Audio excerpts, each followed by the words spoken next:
और ये सारी बातें ना समझ पाने के कारण ही उस समय 64 लाख फेल हुए और आज वर्तमान में धड़ाधड़ विकेट पे विकेट गिरते जा रहे हैं, विकेट पे विकेट।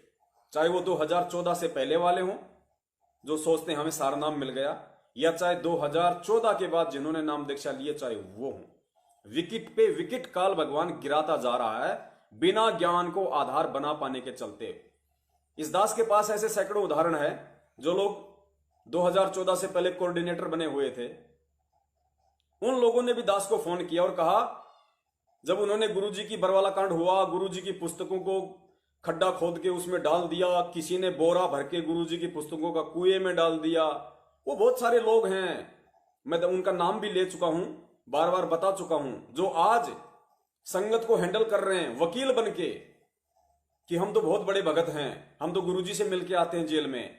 उन लोगों ने जयपुर से राम किशोर वकील, जयपुर राजस्थान से राम किशोर वकील जो जेल में जाता है, गुरुजी का केस हैंडल कर रहा है मैनेजमेंट के इशारे पे, जो कहता मैं गुरुजी से मिलके आता हूं, उस व्यक्ति ने जैसे ही बरवाला कांड हुआ तुरंत उस व्यक्ति ने अपने घर में जितनी भी गुरुजी की पुस्तकें थी, जितनी भी फोटो थी, उन सबको एक बोरे में पैक किया और कुएं में डाल के आया। खुद उसने अपने मुख से बात बताई, क्योंकि बरवाला कांड में उसके बच्चे आश्रम में थे और आश्रम में जब ये मौतें हुई और जब उसके बच्चे फंसे हुए थे तो उसने कहा था कि भाई गुरुजी कितनों को मरवा के जाएंगे पुलिस के साथ, अब और कितनों को मरवाएंगे तब पुलिस को सरेंडर करेंगे गुरुजी।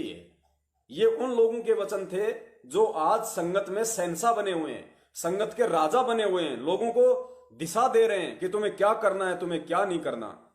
पुण्यात्माओं, ये भक्ति मार्ग है। गुरुजी ने बताया इसमें बहुत सोच समझ के चलना पड़ेगा। कौन तुम्हारा है, कौन पराया है, कौन परमात्मा का है, कौन काल का है, इसकी जानकारी मीठे मीठे वचन बोलने से नहीं होगी, ऊंचे आवाज में गुरु के जयकारे लगाने से नहीं होगी, पुस्तक सेवा कंधे पे डाल के दिन रात सेवा करने से नहीं होगी, दिन रात हाथ में माला लेके रट्टा लगाने से नहीं होगी।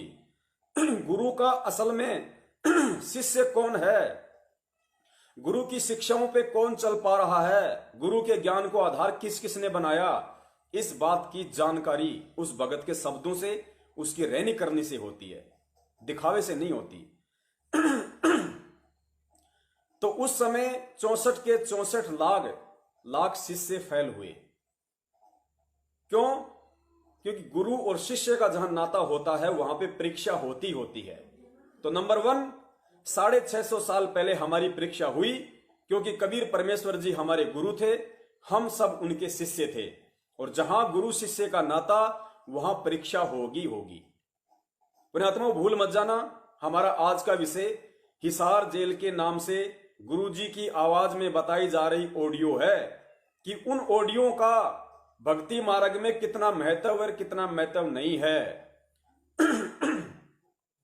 उसके बाद पुण्यात्माओं, स्वयं सारी सृष्टि के रचनहार उस कबीर परमेश्वर को, जो आज सतगुरु रामपाल जी महाराज जी के रूप में धरती पे प्रकट हैं, विद्यमान हैं, उनको भी गुरु शिष्य परंपरा के तहत सर्वप्रथम हमारे जो दादा गुरु जी हैं रामदेवानंद जी महाराज, उनको अपना मुंह बोला गुरु 17 फरवरी 1988 में उस कबीर परमेश्वर ने बनाना पड़ा, गुरु शिष्य परंपरा को बनाए रखने के लिए, उसका निर्वाह करने के लिए, आप और हमको एक संदेश देने के लिए। परमेश्वर जानबूझकर उन्होंने शिष्य बनने की भूमिका की, भगत बनने की भूमिका की, कि मैं भगत बनकर ये उदाहरण पेश करूंगा कि एक भगत का अपने गुरु के प्रति, एक शिष्य का अपने सतगुरु के प्रति कैसा भाव, कैसी श्रद्धा, कैसी लगन होती है, किस प्रकार भगत का अपने गुरु के प्रति विश्वास होना चाहिए, भक्ति पे दृढ़ता होनी चाहिए, अटलता होनी चाहिए।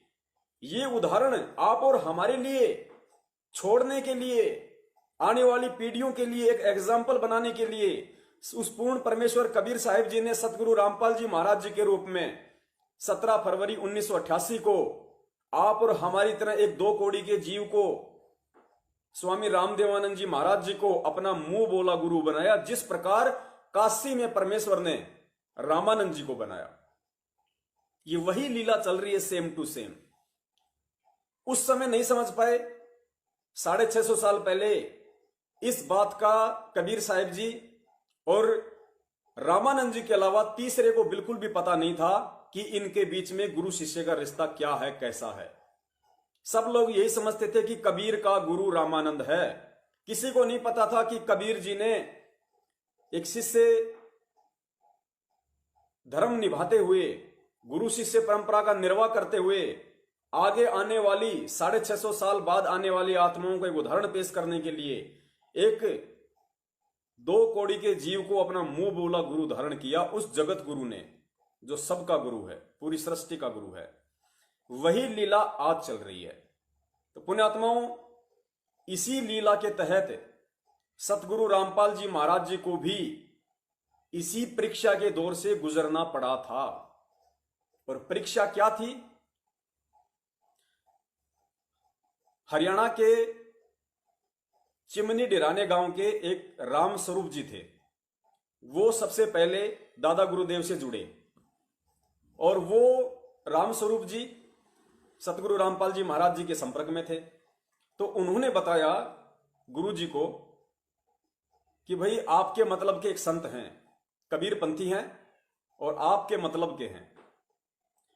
तो गुरुदेव तो लीला थी, उन्हें तो सब पता था कि कौन मेरे मतलब का है, कौन मेरे मतलब का नहीं है। वो तो एक परमात्मा ने राम स्वरूप जी को तो एक निमित्त बनाया था, क्योंकि परमात्मा सिस्टमेटिक तरीके से काम करता है। पुण्यात्माओं, मालिक चाहते तो खुद भी वहां जा सकते थे, लेकिन नहीं, परमेश्वर ने विधान बना रखा है, विधान के अंतर्गत ही अपना काम करते हैं। जिस प्रकार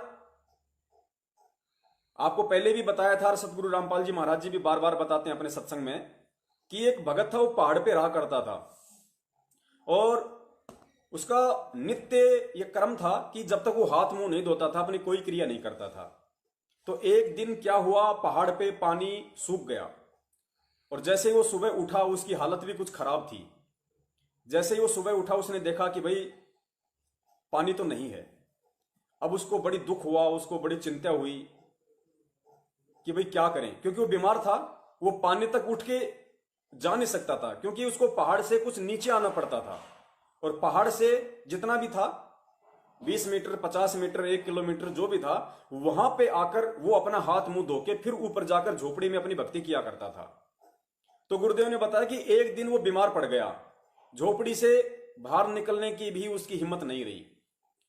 अब वो बड़ा दुखी हुआ कि भगवान आज तो मेरा नियम टूटेगा, मैं तो आज आपका नित्य नियम ही नहीं कर पाऊंगा, परमात्मा बिना हाथ मुंह दे, बिना शपथ छुए। तो उस भगत की वो तड़प देखकर, क्योंकि वो तड़प उसकी भक्ति के लिए थी, ये हमें ध्यान रखना होगा, वो तड़प उसकी भक्ति के लिए थी। उसकी भक्ति वाली वो तड़प देखकर तो सारी सृष्टि के रचनहार कबीर परमेश्वर ने, पुण्यात्माओं, पूरी पृथ्वी पे इतनी भयंकर बरसात की, पूरी पृथ्वी को जलमग्न कर दिया, जलमग्न कर दिया।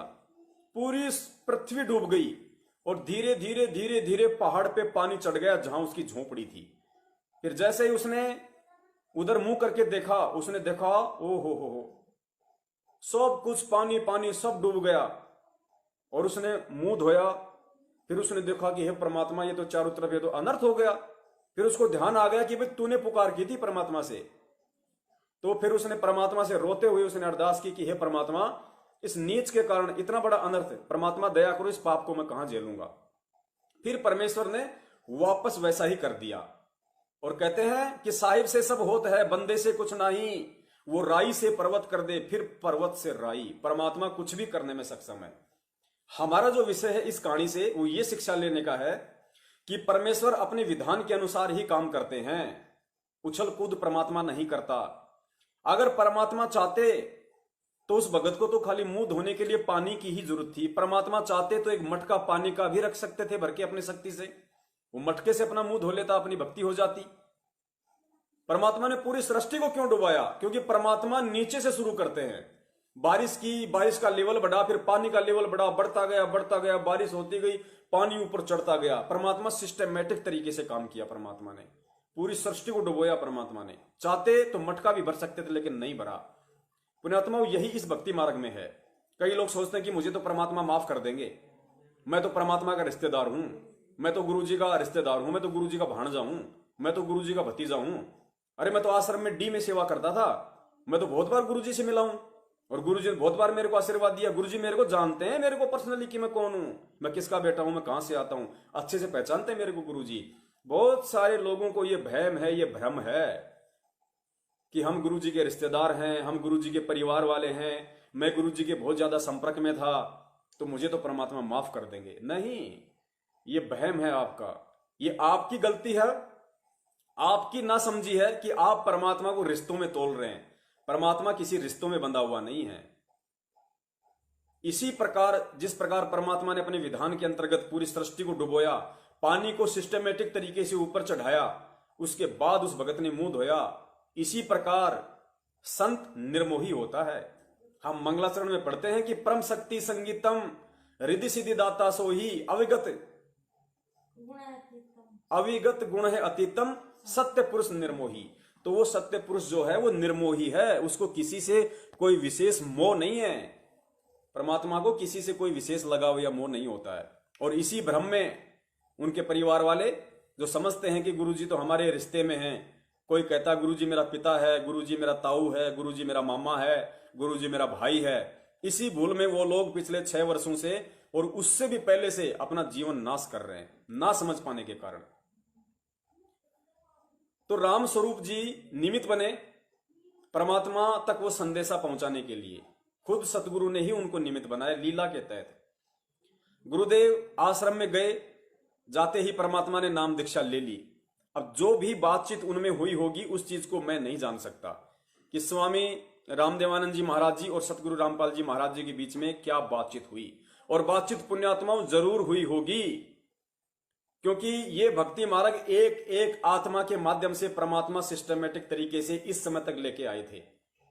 जैसे गरीबदास जी के बाद में उनके सीधे शिष्य गुरुजी ने बताया कि शीतलदास जी हुए, और शीतलदास जी को गरीबदास जी ने शरीर छोड़ने से पहले एक हिदायत दी थी कि ये मंत्र और ये बातें तू केवल उसी अपने एक शिष्य को बताएगा जिसके लिए मैं संकेत करूंगा, उसी को ये मंत्र बताना आगे। क्योंकि परमात्मा ने एक एक सिस्टमेटिक तरीके से एक एक आत्मा के माध्यम से 17 फरवरी 1988 तक 12वें पंथ में प्रवेश होना था। फिर शीतलदास जी को गरीबदास जी महाराज जी ने शरीर छोड़ने के बाद सौपन में दर्शन दिया और एक शिष्य की तरफ इशारा किया कि ये नाम उसको दे, उसको बता। और उसको भी ठीक इसी तरह वचनबद्ध कर देना, उसको ये मर्यादा बता देना कि अन्य किसी को नहीं बताएगा, वो भी केवल उसी को बताएगा जिसको आप निर्देशित करोगे, क्योंकि वो उनका गुरु था। और फिर वो परमात्मा शीतलदास जी के रूप में ही उनको निर्देशित करेगा। इस प्रकार ये मार्ग आया था। तो स्वामी रामदेवानंद जी को भी हिदायत थी अपने अपने गुरुदेव से। तो जैसे ही उनको वो समय आ गया तो इतनी चेतना तो उन महापुरुषों को थी ही। तो गुरु जी जैसे ही लीलामय तरीके से उनके शरण में आए, उनके शिष्य बने, तो अवश्य उन दोनों के बीच वार्तालाप हुआ होगा कि भाई हाँ, अब परमात्मा इस धरती पे आ चुका है। रामानंद जी को, स्वामी रामदेवानंद जी महाराज जी को, दादा गुरु जी को इस बात का अवश्य पता लगना था। और ये बहुत बड़ा रहस्य है कि सतगुरु रामपाल जी महाराज जी ने ही स्वामी रामदेवानंद जी महाराज जी को सार नाम दिया, सार शब्द दिया और उस आत्मा का उद्धार किया। यही ये भक्ति मार्ग का खेल है, क्योंकि परमात्मा खुद ही इस मार्ग को यथार्थ रूप में चलाता है। इस मार्ग को, इस इतने बड़े विश्व कल्याण के मिशन को कोई अन्य नहीं चला सकता, खुद वो परमेश्वर ही चलाता है। और 12वें पंथ में आके आज सतगुरु रामपाल जी महाराज जी के स्वरूप में स्वयं वो कबीर परमात्मा ही धरती पे प्रकट है, विराजमान है। और ये आप और हम आत्माओं का सौभाग्य है कि हम डायरेक्ट कबीर परमेश्वर जी की हम शरण में हैं। तो काफी समय हो गया सतगुरु रामपाल जी महाराज जी को अपने गुरुदेव की शरण में। और फिर बताया गुरु जी ने सत्संग में कि उस समय तकरीबन 8-9 लाख शिष्य दादा गुरुदेव के हो गए थे। चूंकि उम्र काफी हो गई थी, समय निकट था, तो दादा गुरुदेव ने भी परीक्षा लेनी थी, क्योंकि 8-9 लाख उनके शिष्य और दादा गुरुदेव उनके गुरु। तो जहां गुरु शिष्य का नाता, वहां परीक्षा कंपलसरी। और उसी परीक्षा के तहत दादा गुरुदेव जी ने, जब वो काफी समय के हो गए थे, उसके बाद उन्होंने एक लीला की। गुरु जी ने बताया कि दादा गुरुदेव ने अपने दस्त लगा लिए, लूज मोशन हो गए दादा गुरुदेव जी के। उन्होंने लीलामय तरीके से जानबूझ के अपने दस्त लगा लिए, बार बार लेटरिन के लिए जाते, बार बार फ्रेश होने के लिए जाते। अभी गए, वापस आए, 10 मिनट बाद फिर गए, फिर वापस आए, फिर चले गए, हाथ धोए, बैठ गए। मतलब इस तरह की लीला परमात्मा करने लगा। किसी को नहीं पता चला कि क्या हो रहा है, क्योंकि जब परीक्षा होती है पुण्यात्मा, यही हमें ध्यान में रखना है, क्योंकि आज आप और हमारी भी परीक्षा चल रही है। जब परीक्षा होती है तो परमेश्वर इसी हिसाब से परीक्षा लेता है कि उस परीक्षा को, कि वास्तव में परीक्षा चल रही है, उस स्थिति को वही शिष्य भांप सकता है जो पिछला भक्ति संस्कारी होगा और जो वर्तमान में गुरु को परमात्मा मान के भक्ति कर रहा होगा, ना कि एक संत, ना कि मां के पेट से जन्म लिया हुआ। वो शिष्य कभी भी उन घटनाओं को समझ नहीं पाएगा कि सतगुरु क्या खेल खेल रहा है, क्योंकि सतगुरु उस पर दया ही नहीं करेगा। सतगुरु दया केवल उसी पे करेगा जो शिष्य डिसिप्लिन में होगा, अनुशासन में होगा। और भक्ति मार्ग का अनुशासन है कि गुरु को परमात्मा मान के चले। उसी शिष्य पे सतगुरु दया करता है, उन घटनाओं को समझने की दृष्टि देता है। क्योंकि परमेश्वर कहते हैं कि सब सुमरे अपने अनुमाना तो गति लखी न जाए। यदि अपने अपने विचार से लोग सोचेंगे, समझेंगे, समझने की कोशिश करेंगे, तो परमात्मा कहते हैं वो समझ नहीं पाएगा। सब सुमरे अपने अनुमाना तो गति लखी न जाए, और कहे कबीर कृपया कर जन पर ज्यों की त्यों समझाए।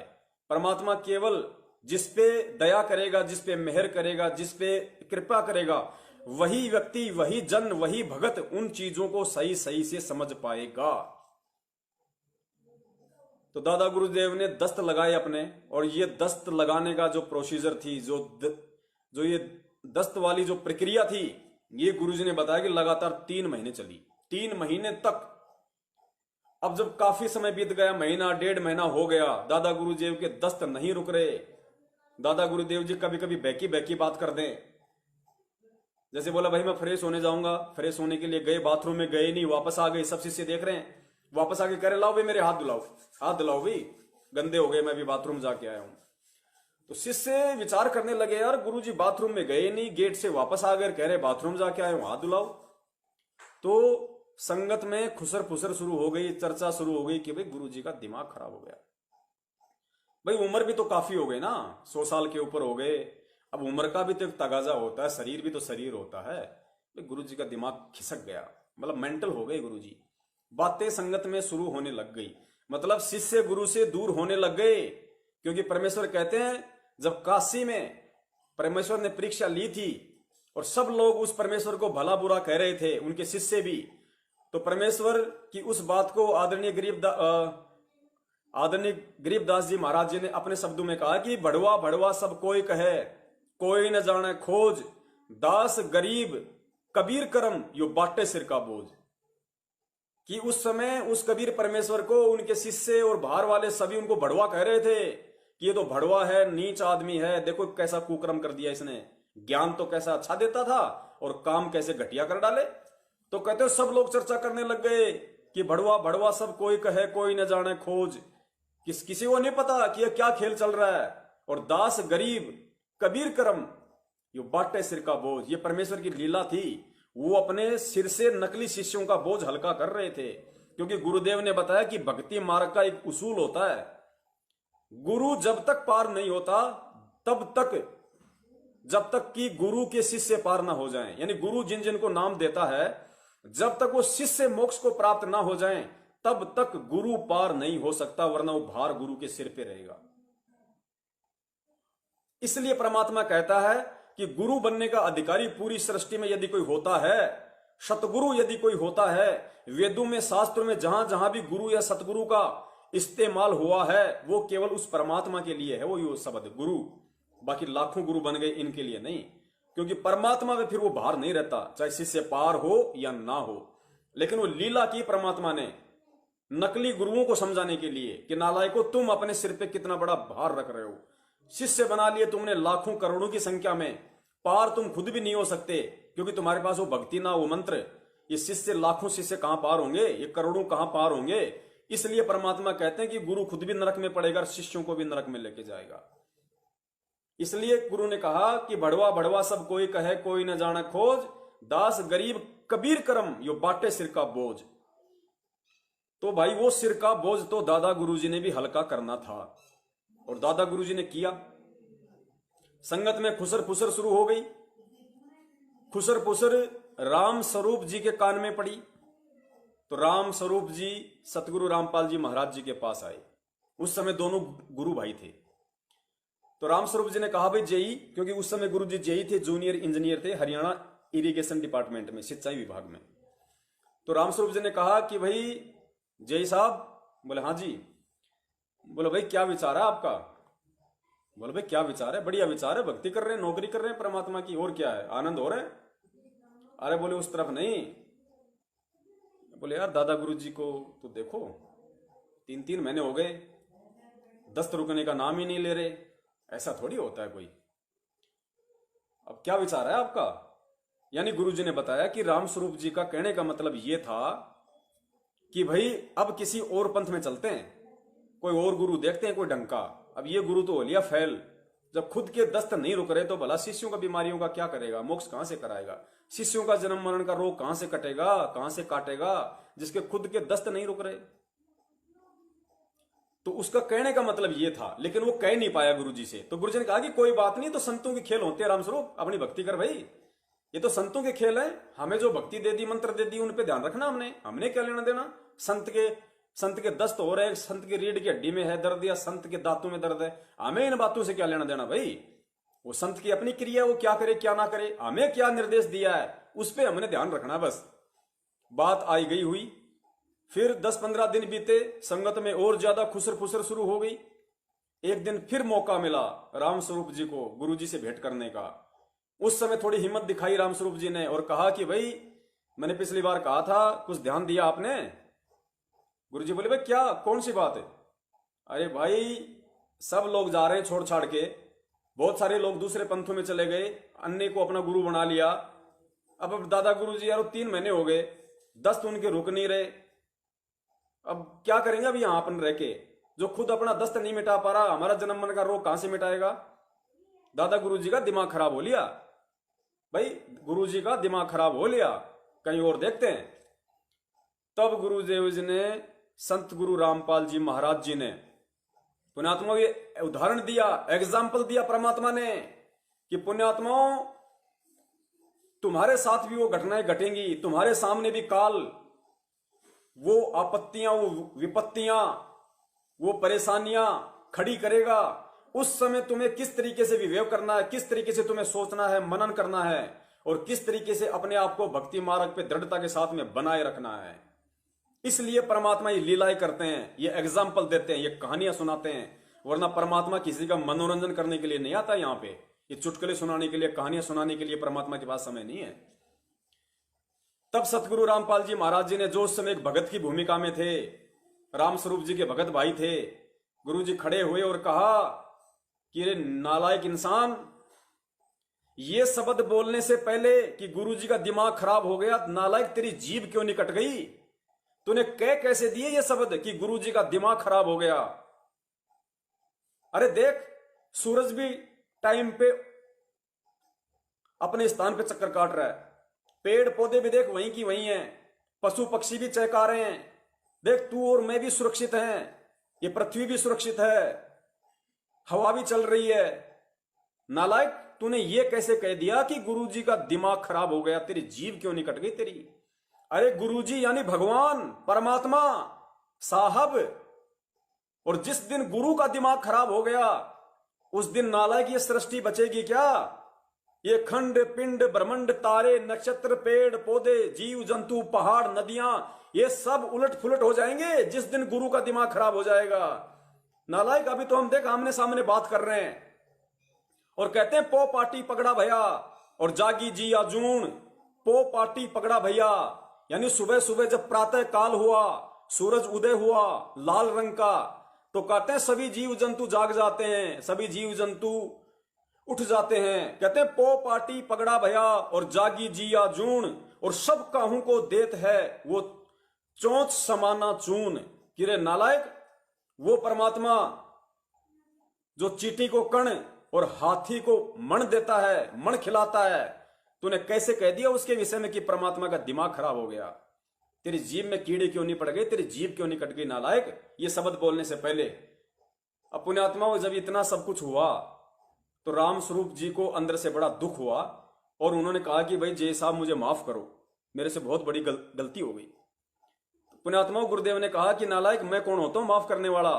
अगर माफी मांगनी है तो गुरुदेव से चल के मांग, पैरों में पड़, संत की अपनी मौज तुझे माफ करे या क्या करे। उसी समय दोनों वहां गए, रामस्वरूप जी ने माफी मांगी, पैरों में गिड़गिड़ाया। संत तो दयालु होते हैं, कहते हैं दास गरीब दयालु हैं, डिगे बंधावे धीर। परमात्मा तो यहां पे धीर बंधाने आते हैं, धैर्य बंधाने ही आते हैं। यदि परमात्मा नाराज हो जाएगा, गुरु नाराज हो जाएगा तो जीव का कहां ठोर ठिकाना। परमेश्वर ने उन्हें माफ किया, सतगुरु ने उन्हें माफ किया। और उसके बाद फिर आगे की कहानी गुरुदेव ने बताई कि एक दिन फिर परमात्मा ने कहा, जब सबकी परीक्षा होली, सबकी छटनी होली, 9 के 9 लाख फैल, केवल एक सतगुरु रामपाल जी महाराज जी बचे। क्योंकि उन्होंने परमेश्वर से कहा था कि परमात्मा आप जो बार बार जो ये सारनाम का जिक्र करते हैं अपने सत्संगों में, तो ये सारनाम क्या है?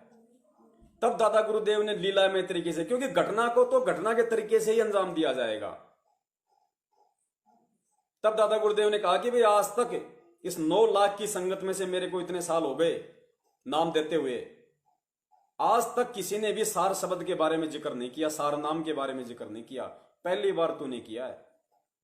क्योंकि वो संकेत मिला हुआ था उधर से दादा गुरुदेव को, अपने गुरु से, कि जिस दिन आपसे कोई भी आपका शिष्य ये सारनाम का जिक्र वाली बात छेड़ दे, समझ लेना वही आगे इस मार्ग को चलाने का अधिकारी है, आपने उसी को ये सब कुछ सौंपना है।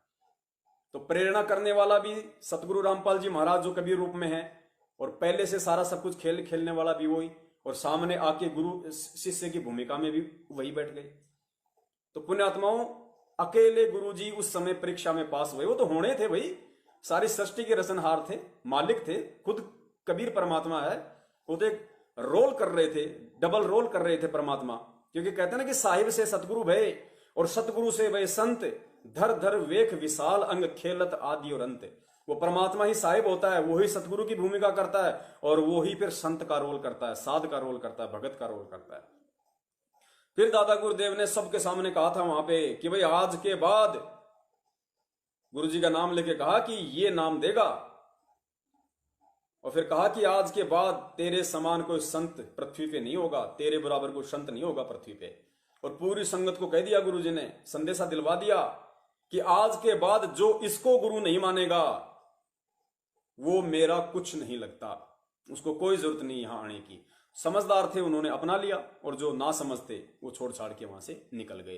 कहने का मतलब है, गुरु शिष्य का नाता 650 साल पहले कबीर साहिब जी और हमारा था, 64 लाख का था। परमात्मा ने वहां भी परीक्षा ली और नकलियों का बोझ अपने सिर से उतारा। परीक्षा फिर सतगुरु रामपाल जी महाराज जी की भी हुई, और उस समय दादा गुरुदेव ने नकलियों का बोझ अपने सिर से उतारा। तो पुण्यात्माओं, आज वर्तमान में सतगुरु रामपाल जी महाराज जी हमारे गुरु हैं, और हम जितने भी 14, 15 या 20 लाख हैं जो आज तक नाम ले चुके हैं, हम सब उनके शिष्य हैं, भगत हैं। तो पुण्यात्माओं, जहां गुरु शिष्य का नाता, तो परीक्षा तो होगी होगी। और सन 2014 बरवाला कांड वही परीक्षा थी कि इतना ज्ञान देने के बाद, क्योंकि परमात्मा सन 1994 से सत्संग और नाम दीक्षा दे रहे थे। सत्संग तो 1992 से शुरू कर दिए थे परमेश्वर ने, 2 साल बाद फिर 1994 में नाम दीक्षा देनी शुरू की। तो सन 1994 से 2014 तक परमेश्वर ने तत्व ज्ञान की अथाह बारिश की, हर तरीके से समझाया। फिर परमात्मा ने पूरा ज्ञान देके फिर सन 2014 में परमेश्वर ने परीक्षा ली, क्योंकि काल की चाल से ही परमात्मा अपना काम निकालता है। काल की चाल से ही परमात्मा अपना काम सिद्ध करता है। तो सन 2014 के बाद यह संगत की परीक्षा थी, और उनमें से कितने प्रतिशत लोग जो बरवाला कांड की घटना को देखकर अनायास गुरु में दोष निकाल के इस भक्ति मार्ग से उसी समय दूर हो चुका था। अभी जैसे उस वकील का उदाहरण दिया जो आज संगत में शहंशाह बना बैठा है, लेकिन वो उसी समय फेल हो चुका था। कितने लोग जो मीडिया के द्वारा उल्टी सीधी चीजें दिखाई गई, मीडिया के द्वारा तरह तरह के मसाला लगाकर न्यूज पेश की गई कि भाई संत रामपाल जी तो दूध से नहाया करते थे। एक उन्होंने मीडिया वालों ने एक वो कार्टून बना दिया कार्टून बनाया संत का ऊपर से दूध गिर रहा है, उसकी खीर बनाई जा रही है। कितने लोगों ने उस घटना को देखकर, जो नए जुड़े होंगे या काफी समय से जुड़े हुए थे लेकिन समझ नहीं पाए गुरु को, कितने लोग इस प्रक्रिया को देखकर जो झूठी थी, निराधार थी, उसको देखकर परमात्मा से दूर हो गए। अरे नालायकों, अगर वो सही भी होती और यदि हमें ज्ञान था, यदि हमें ज्ञान है, यदि हम सतगुरु को पहचान चुके हैं, उन्हें परमात्मा मान चुके हैं, तो दूध तो क्या, अगर गुरु अपने मूत में भी खीर बना के खिलाए तो शिष्य को ऑब्जेक्शन नहीं होना चाहिए कि क्यों, क्या और कैसे। यही शिष्य का धर्म होता है अपने गुरु के प्रति। और जब इतनी दृढ़ता, इतना विश्वास, इतनी अंधता, इतना ब्लाइंड फेथ जब तक शिष्य को अपने सतगुरु पे नहीं होगा, तब तक वो शिष्य 7 जन्म 20 सतलोक जाने के लायक नहीं बन सकता। तो दूध की बात छोड़ो, अगर मूत में भी, अरे उस पूर्ण ब्रह्म परमेश्वर कबीर साहिब जी के अगर पेशाब से भी अगर हमें खीर का यदि टपका मिल जाए, यदि पेशाब का भी टपका मिल जाए, हम नीचों की दुष्ट जीवा पे लग जाए, तो सोचो अमृत, अमृत उससे बढ़कर कुछ नहीं दुनिया में हमारे लिए। इतना विश्वास परमात्मा इस तत्व ज्ञान को देकर अपने शिष्य में देखना चाहता है। इसलिए परमात्मा कहते हैं कि अभी जो वाणी परमात्मा ने जो बुलवाई थी,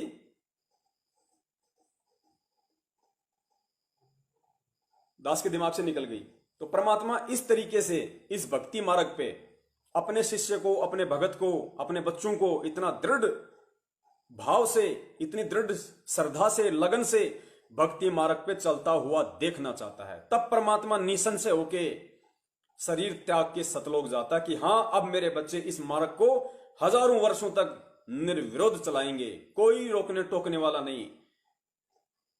इसलिए परमात्मा कहा करते थे कि यदि ब्रह्मा विष्णु महेश भी आकर मेरे बच्चों को तोड़ने की कोशिश करें तो मार खा के जाएंगे, मार। अब वर्तमान की स्थिति क्या है? ब्रह्मा विष्णु महेश की तो छोड़िए, खुद अपने ही जो घर में ब्रह्मा विष्णु महेश बने बैठे हैं, सतलोक आश्रम मैनेजमेंट वाले, काल ने जिनको अपने एजेंट रूप में बैठा रखा है, फर्जी नामदान केंद्र खुलवाकर गांव गांव में बैठा दिया, लोगों को ज्योति के नाम पे लूट रहे, पाठ के नाम पे लूट रहे। अरे 3 दिन का पाठ होता है और 9-9 दिन का पाठ इन्होंने सिंहपुरा में, रोहतक में, मुंडका में, भिवानी में शुरू कर रखा है। भूख मिट नहीं रही ना। अब संगत हो गई समझदार, संगत को पता चल गया कि गुरु बिन दान पुण्य जो कर ही मिथ्या होए कबू न फल ही, कि गुरु के बिना किया गया दान पुण्य मिथ्या होता है, बेकार होता है, नहीं फलेगा। और कुपात्रों को दान दोगे तो उल्टा नुकसान में जाओगे। फिर गुरु जी कहते हैं कि गुरु बिन होम यज्ञ जो कर ही और मन 10 पातक लागे, कि गुरु की आज्ञा के बिना, गुरु से आज्ञा लिए बिना यदि आप पाठ करवाते हो, ज्योति करवाते हो, तो औरों से 10 गुना ज्यादा पाप के भागी बनते हो। तो अब लोगों को तत्व ज्ञान समझ में आने लग गया धीरे धीरे परमेश्वर की दया से। लोगों ने इनको पिछले 2-3 सालों से ज्योति पाठ का पैसा देना कम कर दिया। जिनको पता चल गया वो तो बिल्कुल भी नहीं देते, एक नया पैसा इनको नहीं देते नामदान केंद्रों पे। जिसको पता चल गया तो इनका धार्मिक धंधा गिरावट में आ गया। तो उस धार्मिक धंधे को दोबारा से पटरी पे लाने के लिए, अपनी मौज मस्ती के लिए, पैसा इकट्ठा करने के लिए इन लोगों ने ये पाठ वाला सिस्टम शुरू कर दिया। अरे पाठ प्रकाश, यदि गुरु धरती पे प्रकट है, यदि गुरु पृथ्वी पे साक्षात है और यदि पाठ प्रकाश है, तो गुरु की उपस्थिति के बिना, गुरु की हाजिरी के बिना वो पाठ प्रकाश सफल हो ही नहीं सकता। ये जो पाठ प्रकाश वर्तमान में चल रहा है गुरु की अनुपस्थिति में, अरे ये प्रोसीजर तो जब गुरुजी शरीर छोड़ के जाएंगे उस समय वो संगत में सार्वजनिक करके जाएंगे, वो बता के जाएंगे कि आपने किस विधि से पाठ करना है या करवाना है। वो बाद की प्रोसीजर है। वर्तमान में यदि गुरु साक्षात धरती पे विद्यमान है और यदि कोई नालायक अपनी तरफ से पाठ कर रहा है तो वो पाठ सक्सेस नहीं होगा, पाठ सफल नहीं होगा। गुरु को अपने कुकर्मों के चलते जेल में बैठा के तुम बाहर पाठ करवा के और पुण्य प्राप्त करना चाह रहे हो। गुरु जी कहते हैं करत है पुण्य होत है पापम। तुम तो ये सोच के कर रहे हो कि हमारे पुण्य होंगे, लेकिन उल्टे पाप बढ़ेंगे तुम्हारे। क्योंकि किन लोगों की हरकतों के चलते, किन लोगों की गलतियों के चलते, किन लोगों के कुकर्मों के चलते आज सतगुरु रामपाल जी महाराज जी हिसार जेल में, किन लोगों के मनवश आचरणों के चलते, किन लोगों की नादानियों के चलते सतगुरु रामपाल जी महाराज जी का 20 से 25 दिन का रिमांड हुआ। पुण्यात्माओं, जिन लोगों की वजह से, जिन सतलोक आश्रम मैनेजमेंट हरियाणा वालों की वजह से, उनके परिवार वालों की वजह से, उनके भाई बंधुओं की वजह से, इन स्टेट कोऑर्डिनेटर्स की वजह से, जिसका सतगुरु दुनिया में आज निंदा का पात्र बना हुआ हो, उसकी गैर हाजिरी में कैसे तुम्हें पाठ का लाभ मिल सकता है? कैसे इन कुपात्रों को दान देने से तुम्हें दान का लाभ मिल सकता है? हरगिज नहीं मिल सकता, हरगिज। तो पुण्यात्माओं, ये हमारी परीक्षा थी बरवाला कांड। और बरवाला कांड के बाद हम उन्हीं कुपात्रों को दान दिया, हमने उन्हीं कुपात्रों को ज्योति पाठ का पैसा दिया, और उन्हीं कुपात्रों के पीछे जो भगोड़े बने हुए हैं, शर्म आनी चाहिए हमारे को। इतनी भी बुद्धि नहीं बची हमारे अंदर। अरे सतगुरु रामपाल जी महाराज जी का भगत और भगोड़ा कदाचित नहीं हो सकता, कदाचित। सन 2014 से सतगुरु रामपाल जी महाराज जी का भाई महेंद्र, उनका दामाद इस काल लोक का संजय खानपुर वाला जो मंजू का पति है, और खुद सतगुरु रामपाल जी महाराज जी का छोटा बेटा मनोज, और भी बहुत सारे लोग हैं, लेकिन मुख्यतः हम 3 लोगों को लेंगे जो उनके रिश्ते में हैं, सांसारिक रिश्ते में। एक भाई का रिश्ता है, एक का बेटे का और एक का दामाद का। सन 2014 के बाद बरवाला कांड में सतगुरु रामपाल जी महाराज जी को ऐसी विपत्ति में छोड़ के पहले तो संगत को भड़काया, उन्हीं का आदेश बता के संगत के हाथों में लठ पकड़ा दिए, काले कपड़े पहना दिए, बंदूकें पकड़ा दी, पेट्रोल बम पकड़ा दिए, पत्थरों से पुलिस वालों के ऊपर पथराव करवाया, उनको भड़काया। और जब ढंग से सब कुछ काम खराब हो गया तो ये तीनों के तीनों नालायक आश्रम छोड़ के भग गए, और आज तक भगोड़े बनके घूम रहे हैं। भगोड़े बनके पुलिस को इनकी तलाश है, ये वांटेड है, वांटेड। मुकदमा नंबर 428 देशद्रोह में ये तीनों लोग और बहुत सारे लोग जो आश्रम में गुरुजी के आसपास रहा करते थे, सब के सब नालायक वहां से भग लिए। एक आधा पकड़ा गया, भागने की कोशिश में था, आपको वीडियो में भी दिखाया था, पुरुषोत्तम सैनी कुरुक्षेत्र वाला, वो भी भाग रहा था आश्रम से, लेकिन वहां उसको पुलिस ने पकड़ लिया। तो पुण्यात्माओं, आज वही भगोड़े सतलोक आश्रम मैनेजमेंट हरियाणा का संचालन कर रहे हैं। यही लोग मिलके सतलोक आश्रम मैनेजमेंट हरियाणा है। इन्हीं लोगों ने ये फर्जी नामदान केंद्र खोले हैं। इन्हीं लोगों की गलतियों के चलते आज गुरुजी पूरी दुनिया में निंदा के पात्र हैं। 6 साल से हिसार जेल में बैठे हुए हैं। इन्हीं लोगों के उल्टे कर्मों के चलते पुलिस और भक्तों की झड़प हुई, उसमें 5 भगत मारे गए। 5 भक्तों का मर्डर का केस सतगुरु रामपाल जी महाराज जी पे लग गया, जबकि उनका कोई रोल ही नहीं। उन्होंने तो अपने भक्तों के हाथों में मंत्र कार्ड पकड़ना सिखाया था 20 साल से। सतगुरु रामपाल जी महाराज जी ने अपने भक्तों के हाथों में सुमरनी पकड़नी सिखाई थी, इन हाथों से दान करना सिखाया था, परोपकार करना सिखाया था। तो पुण्यात्मा विचार करो, वो परम संत, वो महापुरुष जो खुद कबीर है, जो दुनिया में प्रेम और शांति का संदेशा देने के लिए आता है, अहिंसा जिसका मार्ग है, और पुलिस वाले भी जिसके बच्चे और भगत भी उसी के बच्चे, तो एक बाप कैसे अपने दोनों बच्चों को आपस में लड़वा सकता है, मरवा सकता है? तो विचार करो किसके आदेशों से हुआ, किन की गलतियों से हुआ, किन काल एजेंटों की कारगुजारियों से यह बरवाला कांड हुआ। इन्हीं लोगों के, खुद उनका भाई, उनके बेटे, उनके रिश्तेदार और ये स्टेट कोऑर्डिनेटर, इनकी नालायकी के चलते ये बरवाला कांड हुआ। क्योंकि संगत को इन्होंने गाइड किया, फोन कर करके संगत को इकट्ठा आश्रम में इन्होंने किया। संगत के लिए काले कपड़ों की व्यवस्था इन्होंने की, संगत के लिए लठ और पत्थरों की व्यवस्था इन लोगों ने की। क्योंकि मैं भी शामिल था उस समय, मैं भी भोलेपन में कमांडो बना हुआ था, गुरु का आदेश समझकर। क्योंकि 2013 में मैंने नाम लिया था, 14 में कांड हो गया था। तो हम तो कभी गुरुजी से मिले भी नहीं, कभी बस आम संगत की तरह जाते थे, सत्संग सुना और लाइन में लग के आशीर्वाद ले लिया करते थे, अपने आ जाया करते थे। तो हम भी भ्रमित थे, हमें भी नहीं पता था, हम भी सोचे भाई गुरु का आदेश है। और गुरु आदेश पे हम लोग इस कदर वहां पे खड़े हो गए कि चाहे जान चली जाए, गुरु जी का आदेश है कि पुलिस अंदर नहीं आनी चाहिए तो नहीं आएगी। हम लोग वहां पे मरने मारने के लिए खड़े हो गए थे, क्योंकि ज्ञान नहीं था। परमेश्वर ने बाद में बुद्धि खोली तो बड़ा अफसोस हुआ, बड़ा पछतावा हुआ। तो पुण्यात्माओं, उन लोगों के आदेशों पे संगत ने बरवाला कांड को अंजाम दिया, और आज वो खुद गुरुजी को मुसीबत में छोड़ के खुद वो नालायक भगोड़े बन के घूम रहे हैं। और उन्हीं भगोड़ों ने धर्म को धंधा बनाते हुए, क्योंकि आश्रम की सारी चीजें उनके अंडर में थी, तो ये डीवीडी का ये लोग आज मिस यूज कर रहे हैं सतगुरु रामपाल जी महाराज जी की आड़ में, उनके आदेश बताकर। जबकि मुझे कोई भी बता दो, लाखों की संगत में से एक भी भगत भाई बहन मुझे ये बता दो कि जिसने सतगुरु रामपाल जी महाराज जी के आमने सामने खड़ा होकर उनके मुख से ये सुना हो कि हाँ बेटा, डीवीडी से नाम दीक्षा देने का मेरा आदेश है।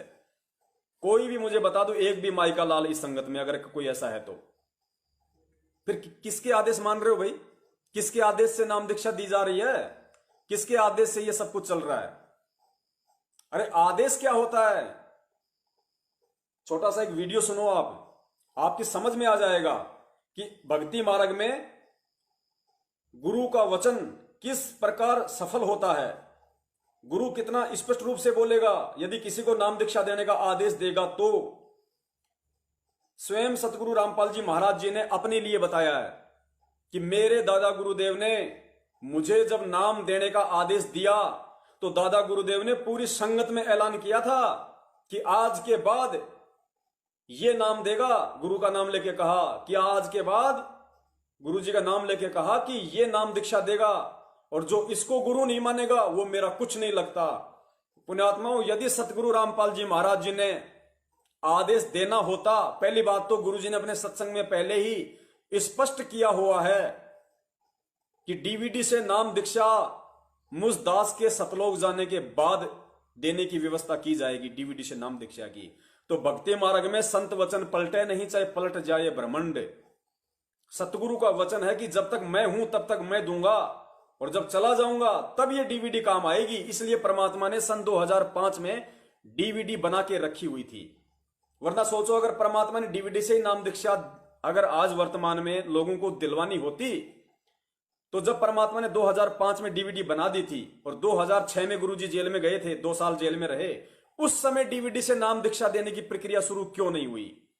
उस समय लोगों का नाम शुद्ध करवाने के लिए एक भी नाम के अंदर, एक भी नामदान के अंदर क्यों नहीं खोला गया? क्यों? क्योंकि गुरुजी ने पहले ही स्पष्ट कर दिया था कि जब तक मैं शरीर में हूं कोई दूसरा गुरु नहीं बन सकता। जब तक मैं हूं गुरु मैं रहूंगा, और जब मैं सतलोक चला जाऊंगा उसके बाद मेरा नूरी शरीर नाम दीक्षा दिया करेगा दुनिया को। नूरी शरीर मतलब इलेक्ट्रॉनिक बॉडी, जो डीवीडी में परमात्मा ने जो बना के रख दी, वो डीवीडी से, टीवी से, लैपटॉप से ही दुनिया को नाम दीक्षा दी जाएगी। यानी इस भक्ति मार्ग में अब अंत तक केवल एक ही गुरु रहेगा, सतगुरु रामपाल जी महाराज। तो इन लोगों को अच्छे से पता था कि गुरु तो कोई दूसरा बन नहीं सकता, इसलिए इन्होंने डीवीडी का मिसयूज किया कि डीवीडी को ही गुरु बना के खड़ा कर दो और अपना स्वार्थ सिद्ध कर लो। क्योंकि इन लोगों ने गुरु को कोई परमात्मा नहीं माना। ये लोग गुरु जी के शरण में या भक्ति कोई मोक्ष के लिए नहीं कर रहे थे। ये लोग गुरु जी को केवल एटीएम मशीन समझ रखा था, एटीएम मशीन बस। क्योंकि दान का पैसा गुरु जी थोड़ा ना गिनते थे, ये मैनेजमेंट बना हुआ था, ये अपने स्तर पे सारे काम किया करते थे। गुरु को ये लोग गुरु मानते नहीं थे, तो अपने ऐसो आराम थे इनके। देखो किस तरीके से दादा गुरुदेव ने जब नाम देने का आदेश दिया तो किस प्रकार ऐलान किया संगत में। फिर किसी को भी ऑब्जेक्शन नहीं हुआ। जिसने नहीं लेना था उसने नहीं लिया, और जिसने लेना था उसने ले लिया। लेकिन किसी ने भी ये ऑब्जेक्शन नहीं किया कि दादा गुरुदेव का आदेश नहीं है, संत रामपाल जी क्यों नाम दे रहे हैं। ऐसा नहीं हुआ। उस दिन के बाद 6 वर्ष 1994 तक दास ने जेई के पद पर सर्विस की। काम करते, अपनी ड्यूटी करते करते भी हम भक्ति करते हैं। हमारा रूल यही है, काम भी करो भगवान ना भूलो, बुराई छोड़ दो। लेकिन 1994 में परमात्मा ने आदेश दे दिए गुरु महाराज ने कि तू इस काम ने संभाल। अब गुरु की आज्ञा का अवहेलन करना भगत का काम नहीं होता। जो गुरु वचन पर डट गए कट गए फंद 84 के। भाई जो गुरु वचन पर डट गए कट गए फंद 84 के। और उन्होंने अचानक मुझे बुलाकर पास बैठा लिया, कहने लगे आज से तू नाम दिया करेगा। और जितने भी वर्तमान संगत थी सबको कह दिया और सबको बता देना कि जो इसको गुरु नहीं मानेगा वो मेरा कुछ नहीं होगा। मेरे पसीने आ गए कि मैं तो 2 कौड़ी का जीव, एक मजदूर आदमी, और परमात्मा ये इतना बड़ी जो है ना, इतना बड़ा जिम्मेवारी का काम। और उनके पुराने पुराने भक्त मेरे थे, लाल कपड़े पहन कर बाबा जी भी बन रहे थे, उनके साथ रहा करते। उनको सबको निकाल दिया था उनकी त्रुटियां देख जाकर। हमने नहीं पता था कि हो रहा है क्या इनका मालिक का उद्देश्य है। जब वो 104-5 साल की उम्र थी उस महापुरुष की, हमारे पूज्य गुरुदेव की। और कहा मैं तेरे साथ रहूंगा। और तीसरा शब्द एक दिन कहा था कि रामपाल तेरे सब बराबर संसार में संत नहीं होगा, पूरे विश्व में तेरे बराबर संत नहीं होगा। अब इस दास का और संत का के मेल था। हम तो भगत थे, दास थे, भगवान की भक्ति करते थे, अपनी नौकरी भी करते थे, बच्चे भी पालते थे। अब कहते हैं साध वचन पलटे नहीं, चाहे पलट जावा ब्रह्मंड। उनका वचन नहीं पलट सकता, उन्हें जो कह दिया सो कह दिया। तो पुण्यात्माओं, साध वचन पलटे नहीं चाहे पलट जाए ब्रह्मांड। तो सतगुरु रामपाल जी महाराज जी का वो सत्संग का वीडियो आप जी अनेकों बार देख चुके हैं, जिसमें साध ने कहा है, सतगुरु ने कहा है कि डीवीडी से सार नाम दिया जाएगा, फिर नाम दिया जाएगा, ये दास तो चला जाएगा सतलोक 5 तत्वों का शरीर छोड़ के, उसके बाद व्यवस्था की जाएगी। तो पुण्यात्माओं, जब दादा गुरुदेव जी जो आप और हमारी तरह ही थे, जब उनका वचन नहीं पलट सकता, तो आज वर्तमान में साक्षात जो कबीर बैठा है, जिसने स्पष्ट रूप से कह दिया कि डीवीडी से नाम दीक्षा मेरे जाने के बाद दी जाएगी, तो सोचो उनका वचन कैसे पलट सकता है। ये विचार केवल वही आत्माएं करेंगी जो भक्ति युक्त आत्मा होंगी, जो पहले की संस्कारी आत्मा होंगी, या जिनको वर्तमान में वास्तव में मोक्ष चाहिए, जिनको अपना उद्धार करवाने से मतलब है, ना कि उनके परिवार से, ना किसी कोऑर्डिनेटर से, ना किसी नामदान संचालक से। वही आत्माएं सत्य को स्वीकार करेंगी, अन्यथा नहीं करेंगी।